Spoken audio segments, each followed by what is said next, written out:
getting into Parshas Toldos, you can see from my sweater it's getting to be winter time. If you walk, and I don't wear the sweater usually in the summer, and I like sweaters, so I wear them in the winter. So, do you knit sweaters? I didn't know that. I'm going to start hinting. It's better than a designer sweater. So the parsha begins, Ve'ele Toldos Yitzchak ben Avraham. These are the offspring of Yitzchak, the son of Avraham. Avraham holid is Yitzchak, and Avraham gave birth. Right, he was the father of Yitzchak. Now, it's sort of superfluous. Why do they have to tell us that Avraham was the father of Yitzchak? I would say by now we sort of know. We have God promising Abraham he's going to have a son. His name's going to be Yitzchak. Right? We see about the birth of Yitzchak. We see about the binding. Right? They're going to kill Yitzchak. We see what are they telling us this for? So Rashi tells us the reason is, it's a funny reason. It says here that the reason is because of the Litzone Hador Haomrim Avimelech Nisabra Sarah. What does that mean? Litzone Hador means the cynics of the generation. Like these are the Don Rickles comedians, the negative people, right, who of that generation will say Abraham wasn't the father of Yitzchak, Avimelech was. Why? Because in the parsha before, we didn't discuss this part, but it's in the parsha that Yitzchak's that Sarah, Abraham's wife, is taken a couple of times by these kings. Right? And one of them is Avimelech, and he takes her for a wife.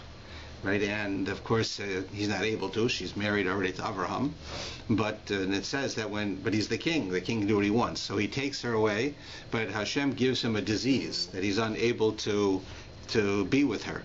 So nothing happens.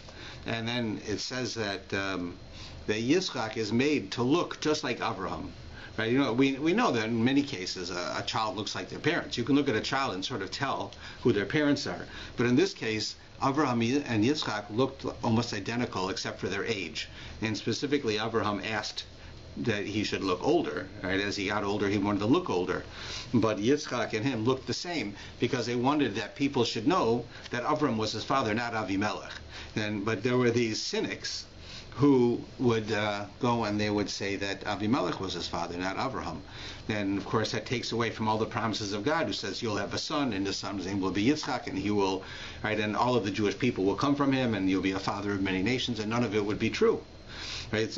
But so therefore, not only does Hashem make, by the request of Avraham, make Yitzchak look just like Avraham, he also adds here in the parsha, it tells you these extra words, that Avraham is the father of Yitzchak, right? Which you think is superfluous, but that's why. So the real question that we have to ask is that, what does God care about the cynics? Like it's like I go and I do something, and I have to be concerned that maybe Jay Leno is going to make fun of me on his TV show. So that's very nice that I might be concerned, because I'll get a little embarrassed. He make fun of me, right? But should God be concerned? That God should really care? That there are some idiots who go around saying that Yitzchak is the son of Avimelech, not the son of Avraham. But they wanted to get rid of the fact that Avraham would have a child, because that was a miracle. But even so, Sarah had a child. That was a miracle. Sarah was not a young woman, and not only she wasn't a young woman, it says that the Medrash tells us that she didn't have a uterus. So it was like a birth defect. She couldn't have children, and yet she had a child. So the fact that we would even give any type of credibility to these cynics makes no sense. So why does the Torah do it? So the answer is that the Torah does it because cynicism, the ability for a person to make fun of things, like for instance, let's say I give a class, and in this class I tell the community, I'm very unhappy about something that's going on, whatever it is, they're picking on someone, or people are stealing, or something that's happening, and I'm very unhappy about it. And at the end of this talk, where I really explain to the community why they have to change, and everybody's moved, some guy gets up and he tells a joke. That joke destroys the entire talk. Because everything that I said, all of the feeling that I conveyed, that people took to heart, suddenly this joke comes and it's all gone. That's what it does. That's what being a cynic does. A cynic, right, takes anything positive, any type of inspiration that you have, and he destroys it, right, by making fun of it.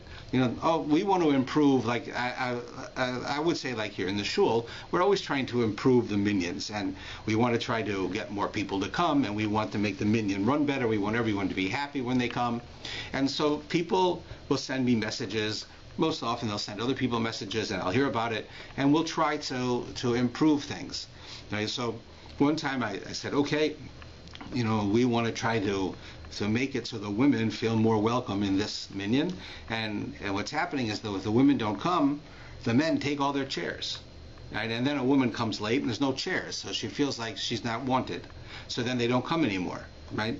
So I say, okay, I want this to change. From now on, I don't care. There's no women there or 100 women there. Nobody touches the women's section. It's holy. It doesn't get touched.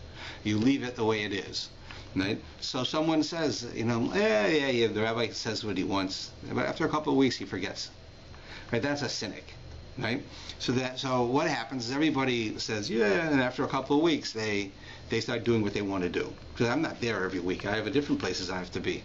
So this idea, right, of a cynic is very serious. So the Torah says that we have to be very careful with the cynics. Right? And in fact, if you look in Psalms, the very first Psalms, the Psalms of King David says, "V'moshav leitzim," right? I will not bring myself into a gathering of cynics, because it destroys all of your inspiration. When you want to improve yourself, you want to do better, right? You want to, let's say you're overweight, you want to lose weight. Yeah. I said this when I lost weight. So the first thing someone says to me, yeah, but keeping it off, that's the hard part. And it's true. It is. And it's always been, and most people who lose weight, that's where they fail after a while, and they have to do it again. And my whole life I've been like that. But when someone says that to you, it deflates you. You say, I'm never going to win. And you give up. Right? That's what a cynic does. So here the Torah is telling us we don't have to be logically, intellectually worried about cynics, because they're wrong.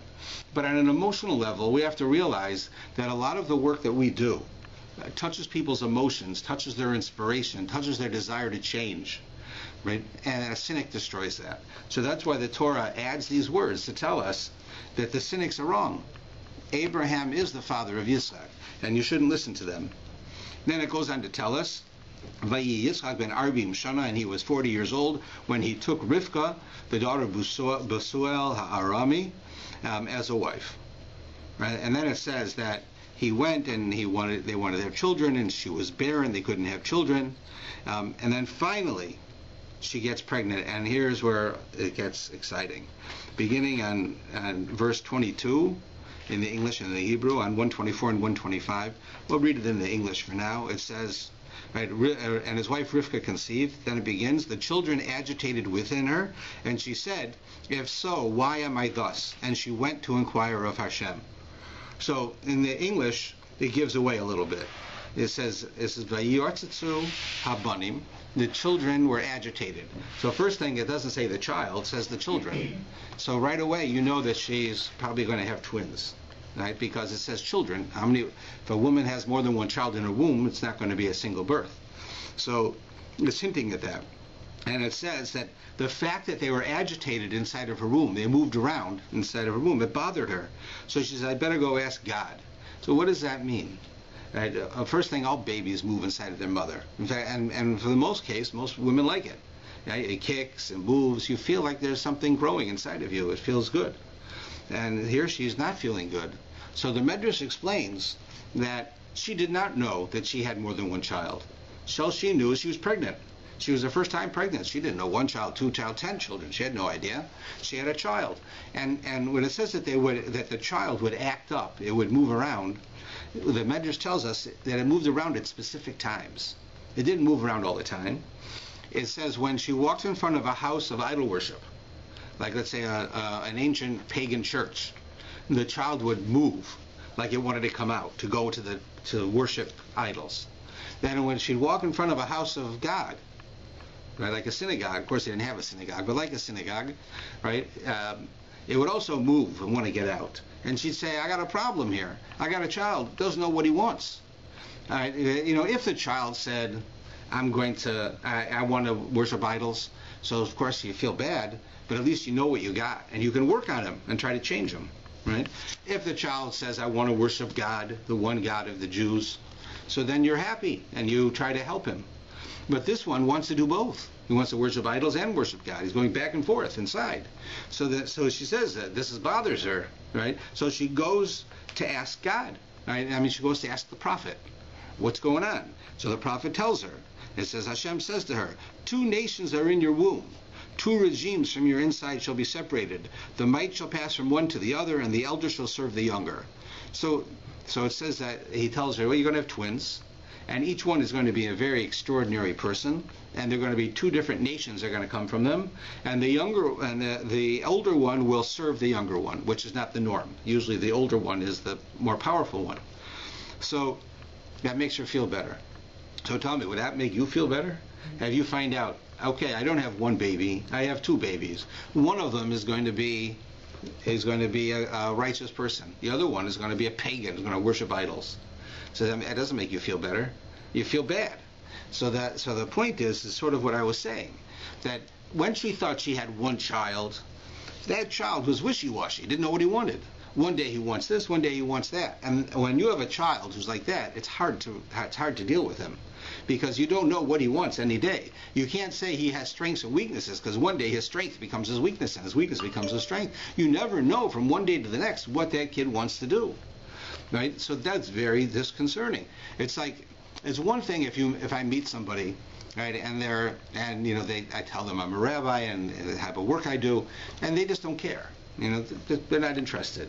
So it's very hard for me to have any influence on such a person. They're not interested, right? If someone comes to me and tells me, and as soon as they meet me, they want to start an argument with me, that's actually good, because if they start an argument with me, at least it could be a friendly argument, at least I see they care. They might care with all their heart that there's no God. They may say there is no God, or that the Torah is not true, and they may be passionate with their whole heart that this is the case. Then I know that's somebody I can reach, because they care. It's important to them. So if I could show them that there is a God and that the Torah is real, then they would change. But if they don't care, I got nothing to talk to them about. They're not going to change, right? So she first says, I got this child, he doesn't know what he wants. Yes, he wants to do this, he wants to do that, he doesn't want to do anything. I have no idea, I have nothing to talk to. So she was very worried. So she asked the prophet says, don't worry. You've got 2 children, one of them wants to worship idols and one of them wants to worship God. Now you got something to deal with. Now she's happy. She'd be happier, of course, if both of them wanted to worship God, but she's dealing with the reality of what she has. But at least she sees that she has something she can deal with. And that's why it was important to her that the answer came back that there was more than 1 child, and that made her feel good. And that's what it goes on. Now, it says, Vayamalu Yumei this. Now she's about to give birth on the top of the next page. Right? And of course now the Torah tells us she has twins. The first one comes out, he's all red. Kulo Aderes Sa'ar. He's all red and he's covered with hair. He's wearing like a hair shirt. Vayikru Shmo Esav, and his name was Esav. That's what they called him. Why did they call him Esav? Well, one of them is because the word Esav also, if you read it with a little bit different tense, it means asu. And it means he's done. He's finished. When a baby's born, the baby doesn't have teeth. Babies usually don't have much hair. If they have a little bit of hair, it falls out, right? Sometimes their eyes can't focus very well yet. Right? They're not finished. They're just beginning. Right? Their life is beginning. Their maturity is beginning. But Asaph, he came out. He was like a midget. He wasn't a midget. He was like a full-grown man, but in a baby's body. He had hair all over. Right? He was like as if he was totally post-adolescent, and so they called him Asu, done. He's done. He's finished. He's not. He doesn't need to develop anymore. He's done. And then it says, and then after that comes out his brother, and he was holding on to the heel of Asaph. So Asaph's foot, right, comes out last. Asaph's head comes out. Behind him is the next brother. And as the foot of the first one comes out, the second one's holding the foot. Right? You can imagine a woman giving birth like this, and the second one's holding the foot, and then you have to give birth to the second one. So the second one's name was called Yaakov, So in this case, it's telling you Yaakov is his name because the word in Hebrew for heel is Akev. Yaakov, Akev, it's the same word. It's just Yaakov has a yud. And it's telling you that was the case. There was something about him that he was born second, but he wasn't going to stay that way. He's crawling out to become first. He just didn't he wasn't first when he was born, but he's struggling to become the first, which is what the prophecy was, that the older will serve the younger. The younger is Yaakov. Right? V'Yitzchak ben Shishim Shana Ledes Osam. Yitzchak was 60 years old when his wife gave birth to them. And then it says, Vayiglu Anarim, and the children grew up. Vayu Esav Ish Yodei Etzad. And it says, and Esav was a man who knew how to hunt. Ish Sada, he was a man of the field. Vayakov Ish Tam, Yaakov was a simple man. Simple here doesn't mean stupid. It means he wasn't convoluted. He wasn't complicated. He was what you saw is what you got. Right? He was the same inside as outside. Now Yoshev Olim, and he would sit in tents. Sitting in tents is a euphemism in our tradition for he would study God. He would sit and study in a tent. Right? So you had Esav, who was a hunter. He knew how to hunt. He lived in the field. He understood the world. He understood the animals. And Yaakov was a straightforward person who spent his time studying about God. Two different people. Very different people. But now here's an interesting line. It says, Vayehav Yitzchak es Esav, and Yitzchak loved Esav, ki tzad b'fiv, because he fed him food. Right? He was a hunter. He would go hunt a deer, a cow. Well, I don't know how you hunt a cow, actually, but a deer. He'd go and hunt a deer, and he would kill it, and he'd give his father some to eat. So Yitzchak loved Esav, because Esav would get him food. V'Rivka oeves es Yaakov, and Rivka loves Yaakov. And that's all it says. So this is a very important statement, because it says that Yitzchak loved Esav because he fed him, but Rivka loves Yaakov. What's the difference? In the case of Yitzchak, he loved Esav because he did something for him. Right? A man gets married to a woman because she's beautiful. And what happens if she's no longer beautiful? Does he not love her anymore? If his love was contingent on her beauty, then he won't love her anymore. Right? If a man marries a woman because she can cook well, and then she stops cooking, he's not going to love her anymore. That's not a very good sign of love. Right? That means there's a thing called love which is dependent on something, and love that's not. You have with our family, you have a thing called unconditional love. No matter what your child does, right, for the most part, for whatever they do, whatever your spouse does, for the most part, you love them. You don't love them because they make money. You don't love them because they take care of you. You love them. And they also do those things, right? That's unconditional love. That's what it says. Rivka loved Yaakov. Is unconditional. She loves Yaakov because he's Yaakov. But Yitzchak loved Esav because he fed him, which tells you a very different thing. When it came to the unconditional love between mother and son, that was straightforward. But between the father and the other son, that was conditional on the fact that he fed him. So that is telling us an important point. It's telling us that in the world today, and the world then as well, a person is judged by what they do. Right? You know, if you go to imagine like, I tell people a lot when I go to a party, right? You can say a cocktail party, but I don't know what that really is anymore. I don't think anybody has cocktail parties. So you get invited to a party, and you meet new people, right? So I tell them I'm a rabbi, and immediately you can see there's a change. Right? They think they can't have fun with me. They can't make jokes. Right? They're serious now. And suddenly they're apologizing for everything. They're very formal. They stand up straight. It's the rabbi. It's like I said to them. They asked me, "What do you do? You know, what do you do for a living?" So instead of a rabbi, I tell them, "I'm an investigator for Revenue Canada." Right? Well, I get the same response. Right? That's it. They don't want to talk to me anymore. They might say the wrong thing. They might get audited tomorrow because I said the wrong thing to me. It's the same idea. Why? They're judging me by what I do.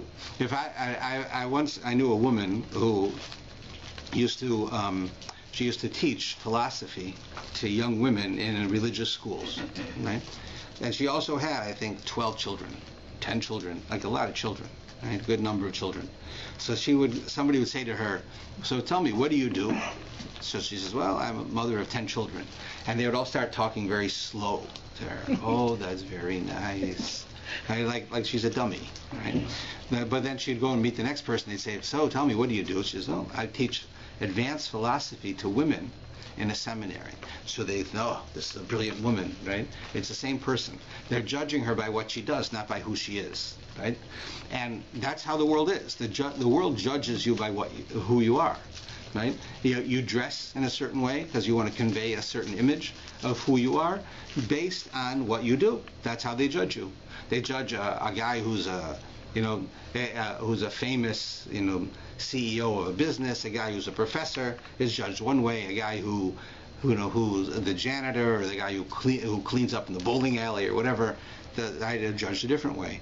But like I know, and I'm sure you all know, for instance, I had a guy that was close to my family when we were kids, who was a Holocaust survivor.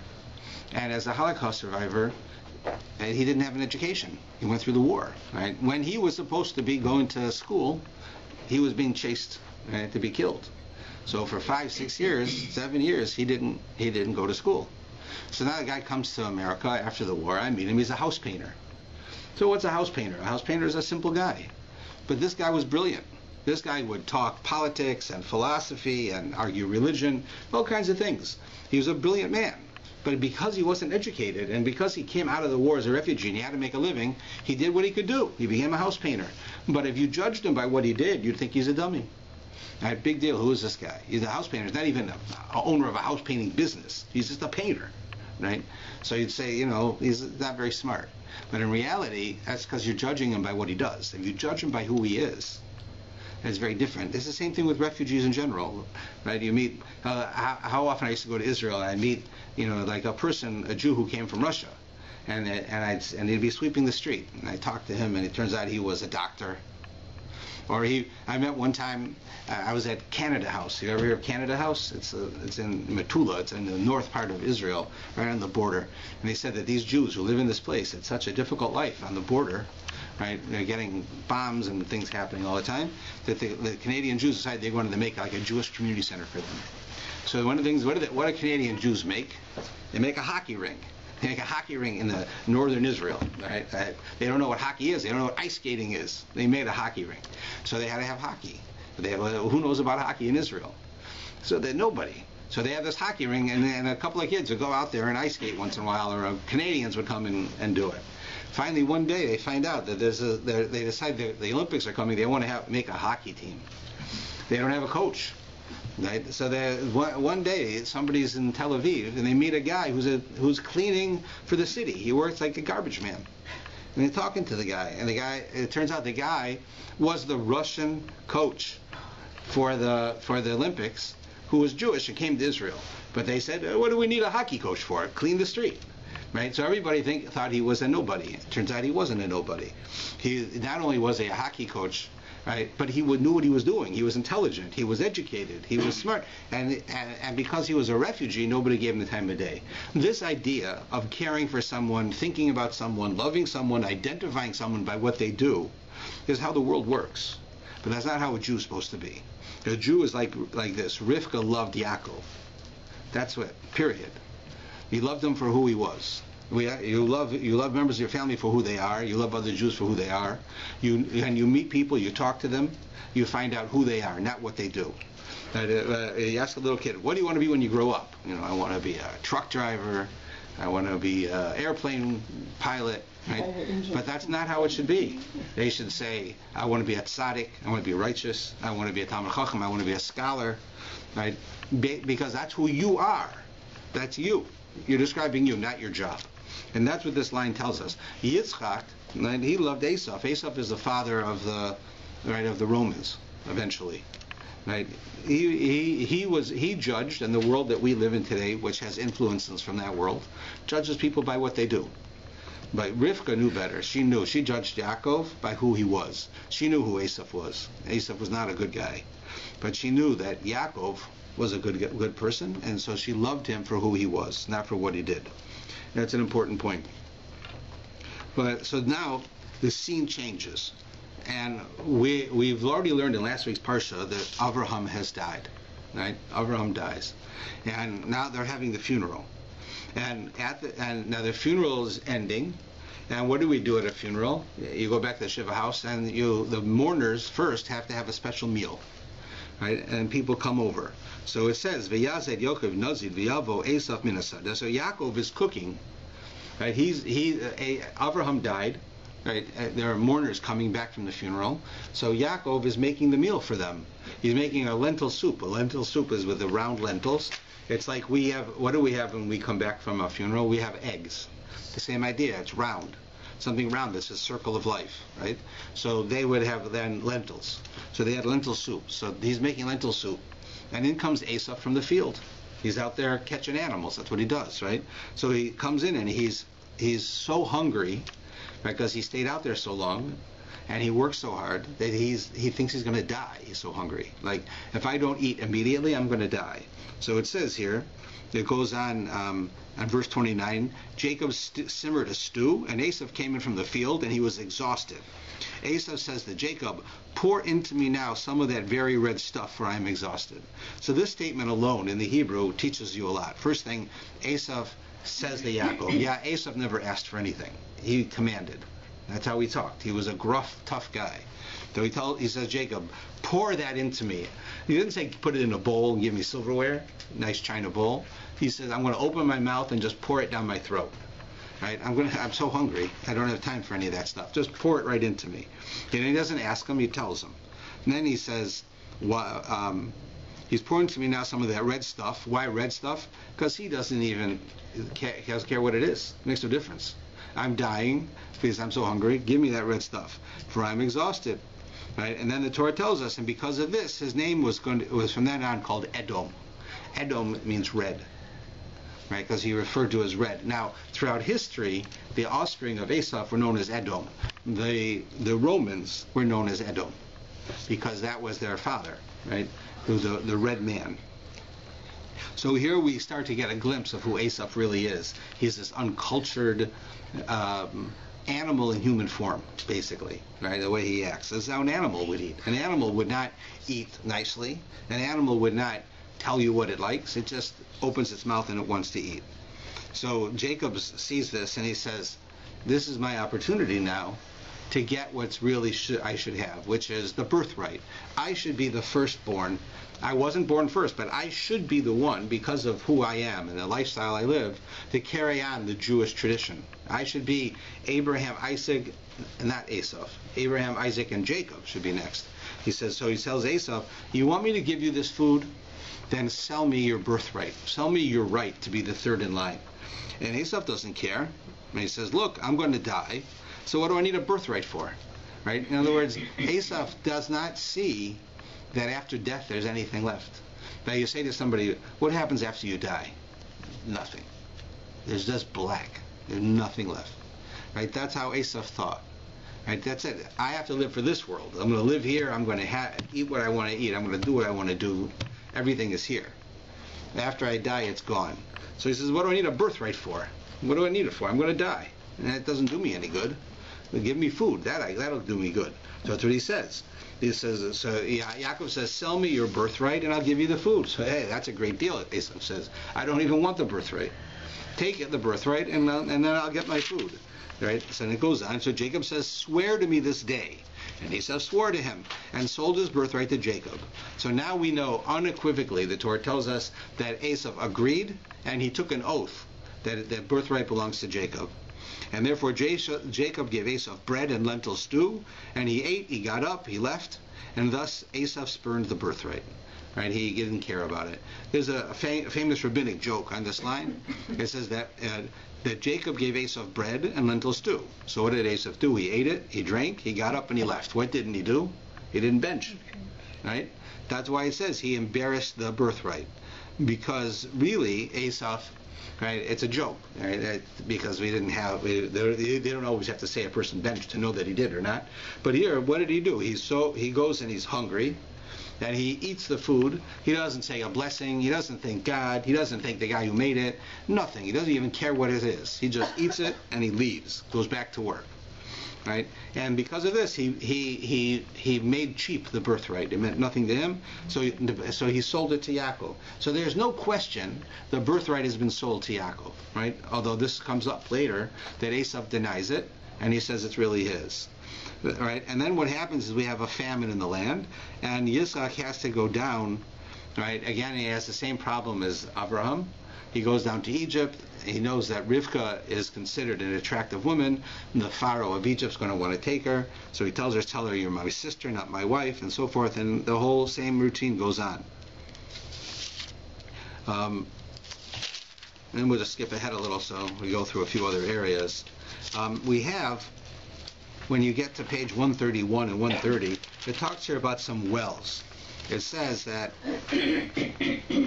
all the wells that his father's servants had dug in the days of Abraham, his father, on verse 15 on 131, it says, the Philistines stopped up. What happens? Abraham dug wells, right, along the road.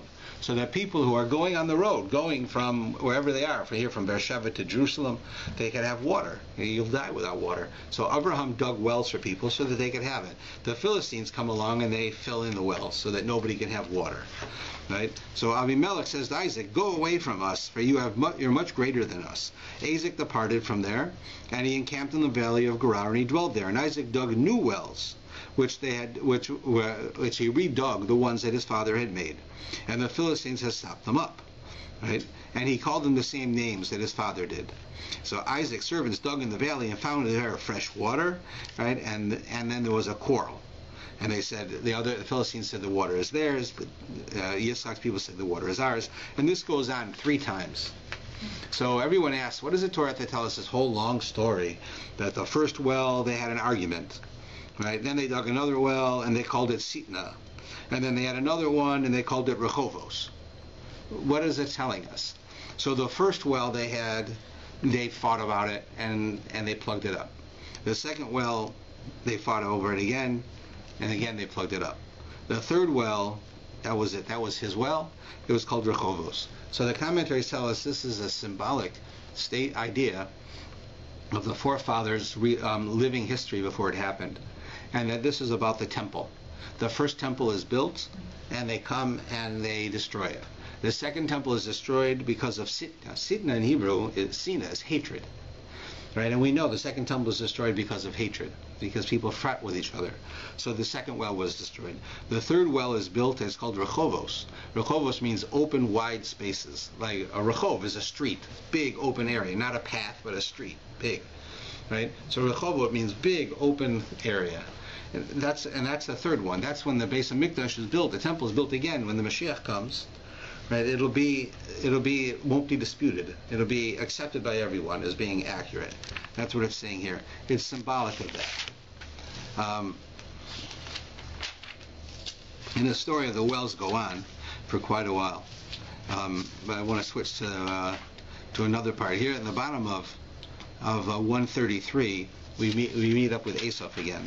It says, when Asaph was 40 years old, he took a wife, Judith, Yehudis, the daughter of Be'eri the Hittite, and Basmath, daughter of Elonah Hitti, and they were a source of spiritual rebellion to Isaac and to Rebekah. So what happens here? Asaph goes, he marries a woman whose name is Yehudis. That's a Jewish name, right? So why would he do that? Why would he go out of his way to marry a woman like that, who it says that the women were a spiritual rebellion to Isaac and Rebekah? In other words, these women were not very nice people. So, but Asaph had a very interesting quirk in his personality.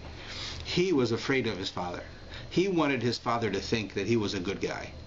So he used to do all kinds of things in his life to try to make his father think he was a good guy. He used to ask him religious questions, right? Some of them were a bit absurd. And he used to, and then when he was 40 years old, like his father, who was 40 years old when he got married, he also wanted to get married like his father, to show his father he's like him. And he married a woman, Yehudis, who his father would think on first appearance is a good woman. It's like a Jewish name. Right? I mean, there were no Jews then, but it stood for a Jewish concept. So it turns out that, of course, that wasn't the case. Because Asaph gave the appearance on the outside that he was a good person, but on the inside he wasn't. That's why it tells us later, when Yaakov dies, and he's going to be buried, Right? It's in a few parshas, but we'll see it. And he's going to be buried. It says that they all went to the cave in Hebron where their forefathers are buried. But you only have there, you have Adam and Eve, you have Abraham and Sarah, you have Yitzchak and Rivka, and then you have to have one more couple, and it's full. So that couple, we know, was Leah and Yaakov. But here Yaakov is about to be buried, and along comes Esau. Esau says, I'm the firstborn. I should be buried here, not Yaakov. There's only room for two more, right? A man and his wife. I'm the man, and I'll bring my wife. That's what he said. So the kids of Yaakov, who had come back from Egypt to bury him, said, oh no, you sold the birthright to our father. You sold it to him. What do you mean it's yours? So he says, no, I didn't sell this part. I only sold the other things. They said, no, you sold everything. So he said, prove it. So they said, we have a contract. You signed a contract. But we left it in Egypt. Because they were in Egypt, right? This was later on in the days of Yosef, when Yaakov dies. We left it in Egypt. Why would we think we need the contract, right? When Yaakov dies? We didn't know you were going to come here and say this.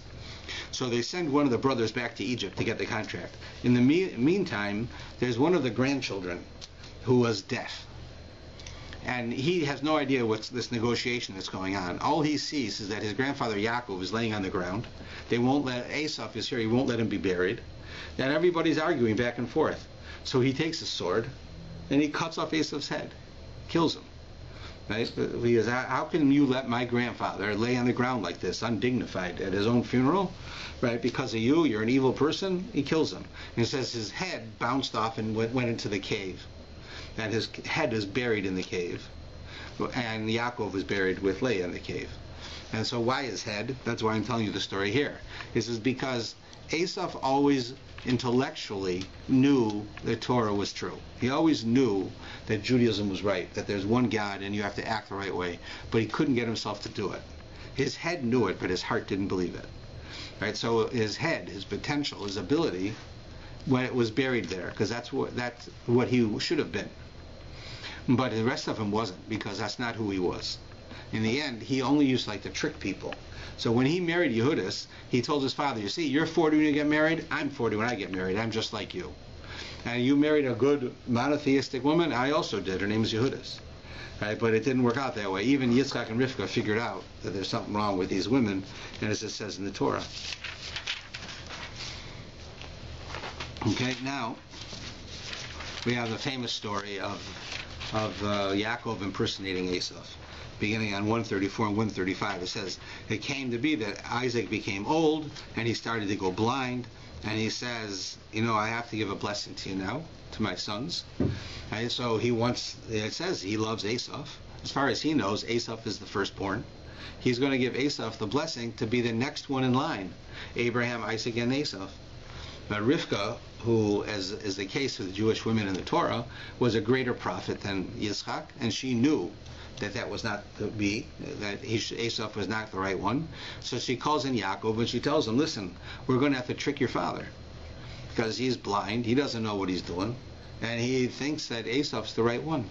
So we're going to have to trick him. And Esau, of course, Yaakov's afraid, because if his father finds out, he's going to curse him. He's going to be in real trouble. So his mother says, don't worry, if anything bad happens, it's on my head. Because I'm telling you that I know through prophecy that you should get these blessings. So you go through this whole thing, right? This whole story. It says beginning on verse 5, Rebekah was listening as Isaac spoke to Esau. Esau went to the field to hunt game, right? But Rebekah said to Jacob, her son, behold, I heard your father speaking to your brother Esau, and he said, bring me some game and make me delicacies to eat, and I will bless you in the presence of God before my death. So now, my son, heed my voice to that which I command you. Go now to the flock and fetch me from there 2 choice young kids of the goats, and I will make of them delicacies for your father as he loves them. Then bring it to your father, and he shall eat, so that he may bless you before his death. So Jacob tells his mother, but my brother Esau is a hairy man, and I am smooth-skinned. Like, my father might be blind, but he can touch me. When he touches me, he's going to touch me. He's going to see I don't have any hair. Like, my arm is smooth. And he's going to know that I'm not who I said. Perhaps my father will feel me, and I'll be a mocker in his eyes, and I will thus bring upon myself a curse rather than a blessing. But his mother says, your curse is on me, my son. You listen to me and do what I told you. So he went and he brought to his mother, and she cooked for the father. And Rebekah then took her older son Esau's clothes. Esau had these special clothes he wore that belonged to Nimrod, who was the king. And Esau murdered Nimrod. He killed him, and he took these special clothes that originally were Adam's clothes that God had made for him. So she took those clothes and she put them on Jacob.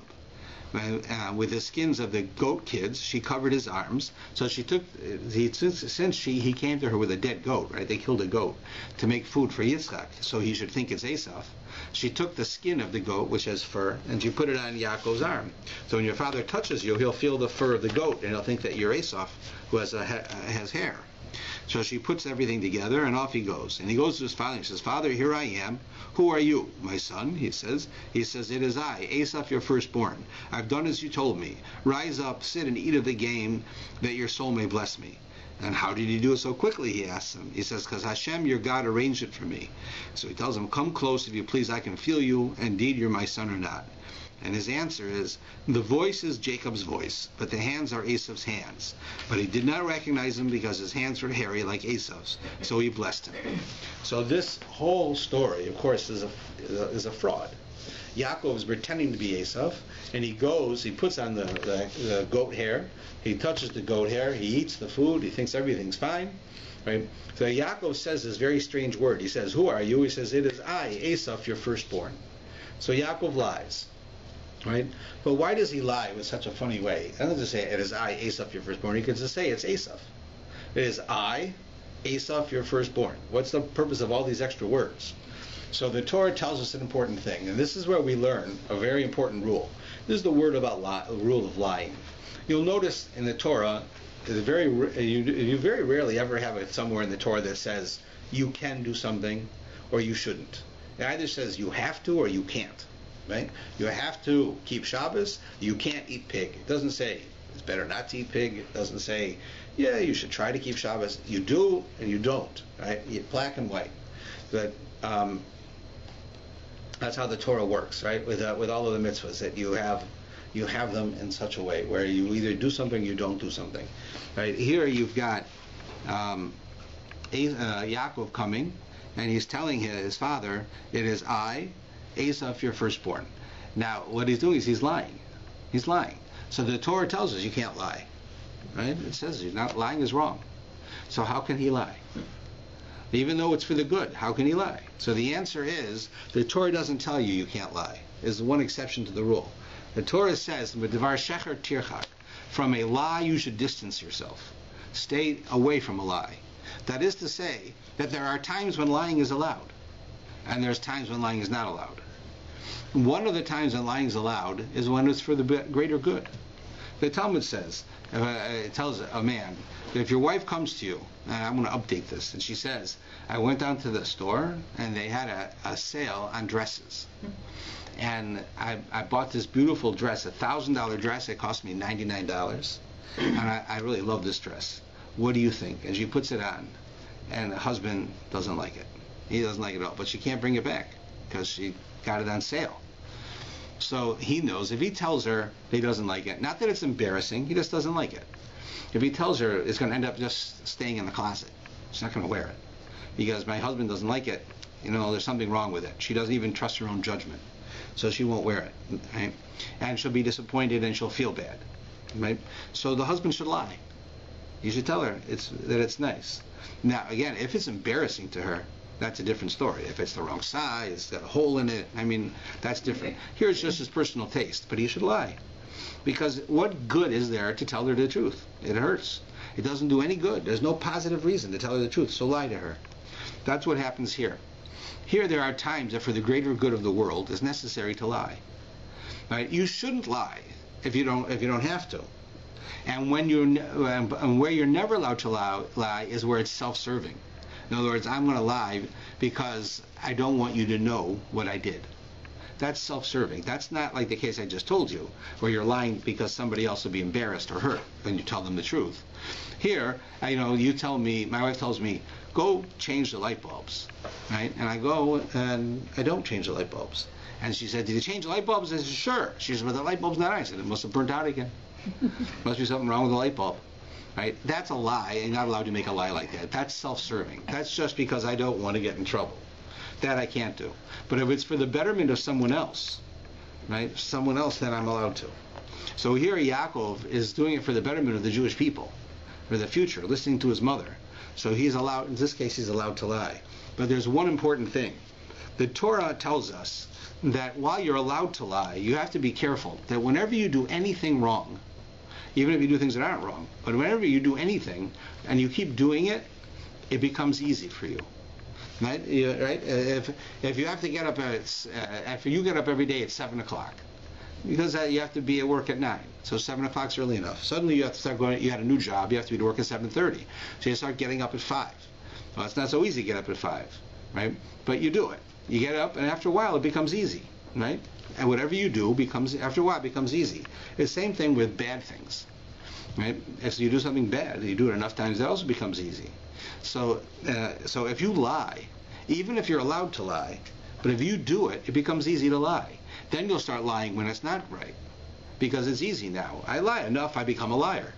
I'm a liar. Maybe I'm only a liar when I'm allowed to be, but I do it enough that now it's going to be hard for me not to lie when I'm not supposed to lie, because I'm not afraid of it. The first time you lie, you're afraid.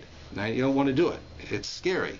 Like I had somebody tell me one time that when they grew up, they kept Shabbos, but they went through the war. They had no education, so they didn't understand really. Now, when they got to be a teenager, they moved to America, and somebody invited them to go in a car on Shabbos. But this person thought for sure they go in a car on Shabbos, they're going to die. They're going to go in, they're going to die, because they had no education. They didn't understand. Right? Well, they went in the car and they didn't die. And after a while, they started going in the car every week. Didn't bother them anymore. And at first, it bothered them. Didn't bother them. You get used to it. It's the same thing here. When a person becomes a liar, they start lying a lot. It becomes easy. So Yaakov uses these words. Listen what he says. He says, "It is I, Esau, your firstborn. I have done as you told me." So why does he just say it's I? I've done what you told me. Or say, it is Esau. Right? Why does he say, it is I, Esau, your firstborn? So if you look in Rashi says, is because when he says, it is I, read it this way, it is I, Jacob. Esau is your firstborn. That's what he's. Now, are we so stupid to think that's really what he said? No, we know he's lying. We know he's lying. But he purposely lied in a way that it could be misconstrued, not for you and me or for his father, for himself, so that he doesn't lie blatantly. So there's a way around it, so that he can say that. You have it with Abraham. Tell Sarah. Tell them that you're my sister. Don't tell them you're my wife, because if you tell them you're my wife, they're going to take you away and they're going to kill me. If you tell them you're my sister, they'll take you away, but I'll get you back, right? Because they're not going to kill me because you're my sister. So why that? Why does it say just tell them you're a stranger? Right? You're my sister. Because there was an idea back then called a thing called a sister wife. It was like a form of royalty, where a woman was like a wife, but she was really your sister. She was really a wife, but she was like your sister. It was something we don't have today. But this way, he could say that and not blatantly lie, even though he wants to lie. Because it's one thing to lie when you're allowed to.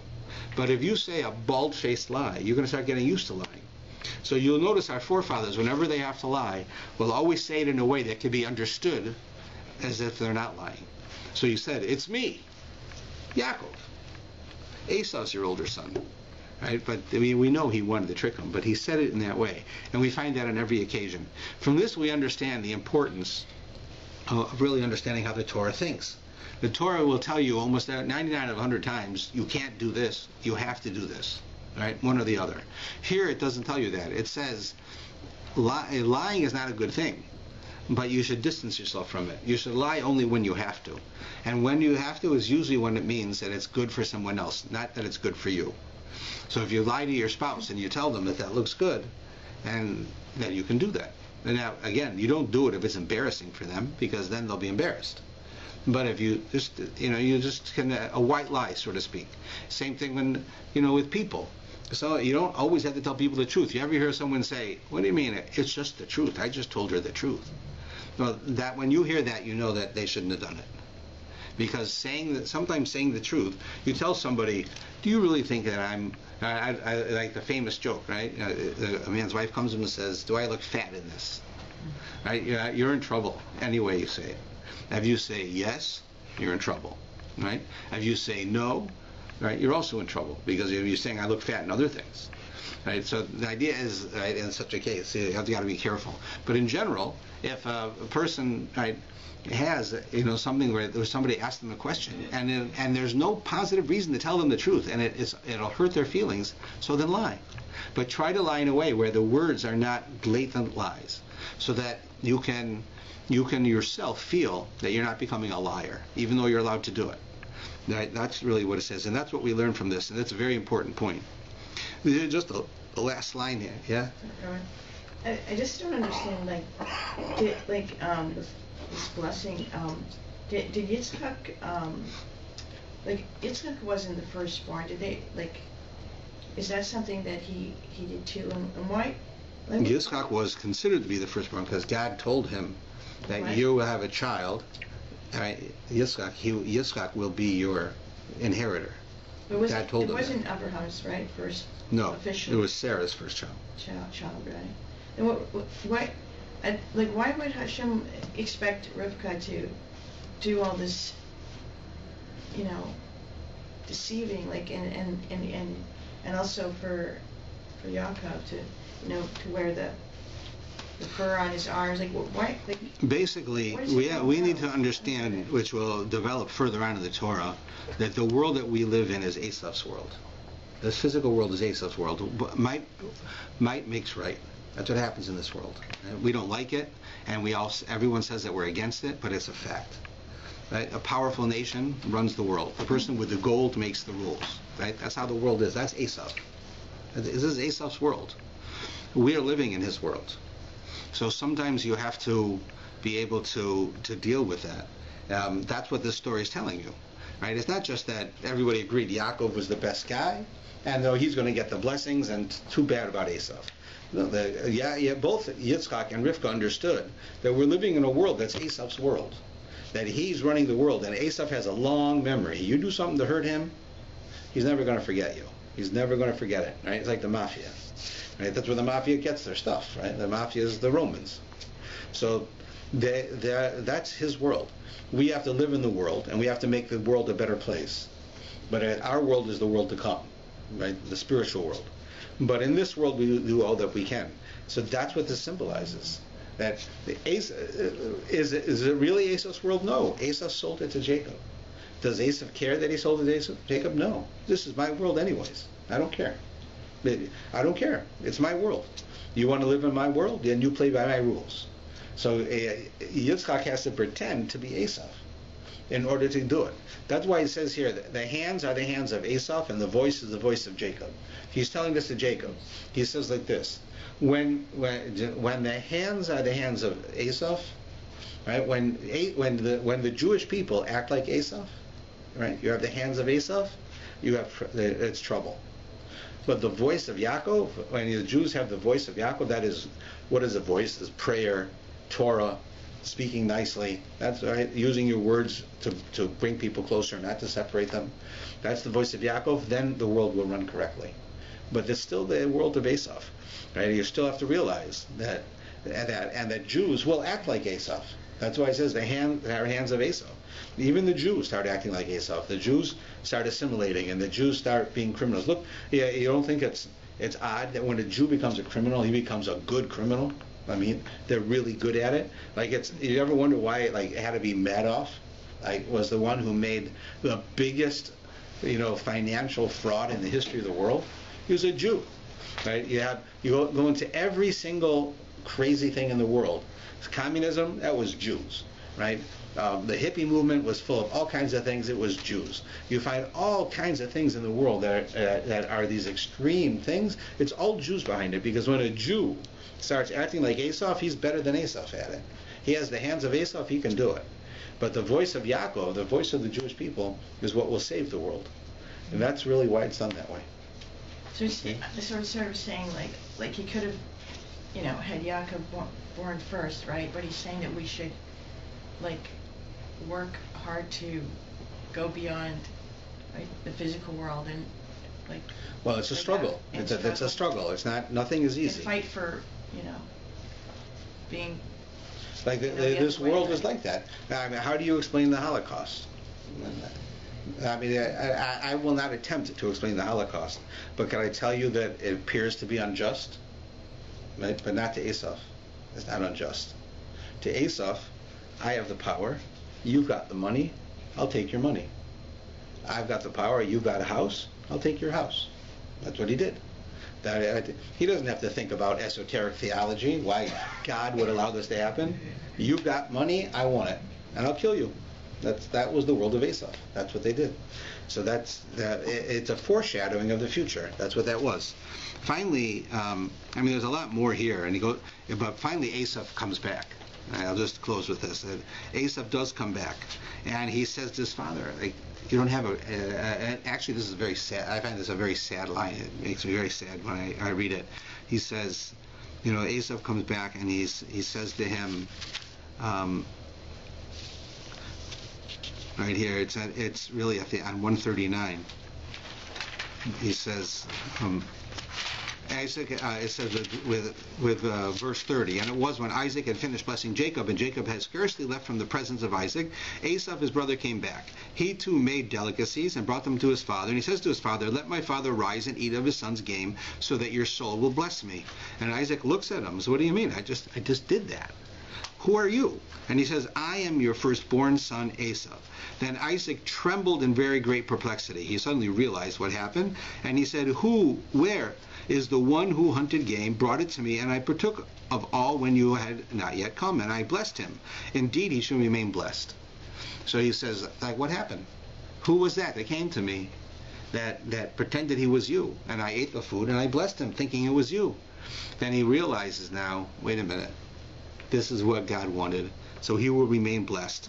Now Esau hears that. He says to his father, bless me too. Right? Do you have no other blessing for me? Is there nothing for me? So he says, your brother came with cleverness, and he took your blessing. And it is because his name was called Jacob that he outwitted me these 2 times. Right? Jacob in Hebrew, and trick is a similar word. Yaakoveni is tricked me, and Yaakov is his name. Right? So we say Yaakov comes from heel. Esau says no. Jews are tricky. That's how it is. They're tricky. They'll trick you. They'll steal your money. Right? He stole from me twice. The first thing he did, he stole my birthright by making me pay for food. The second thing is he came and stole my blessing. Right? That's what he says. So Isaac answered, he says to Esau, so Esau says, he took my blessing. Have you not a blessing for me? He asked his father. And Isaac says to him, behold, the Lord have I made him over you and all of his kin. I have given him as servants, and so forth. Finally, he gives him a blessing. And so he says to him, you have the fatness of the earth shall be your dwelling, of the dew of the heavens from above. By your sword you shall live, by your brother you shall serve. Yet it shall be that when you are aggrieved, you may cast off his yoke from upon your neck. Right? Esau is told, you'll live by your sword. Right? You're going to have to work for your brother. But when you feel that your brother is not acting correctly, you can throw him over. Right? And that's exactly what he does. And that's the world. Now, the fatness of the land is, interestingly enough, if you look at the real early commentaries, they all say that that's Italy. And that's what he was given. Of course, Italy is Rome, where the Romans were, where the mafia is, right? This whole thing, and it's no coincidence, right? And of course, it goes on, but I think that we've covered most of it.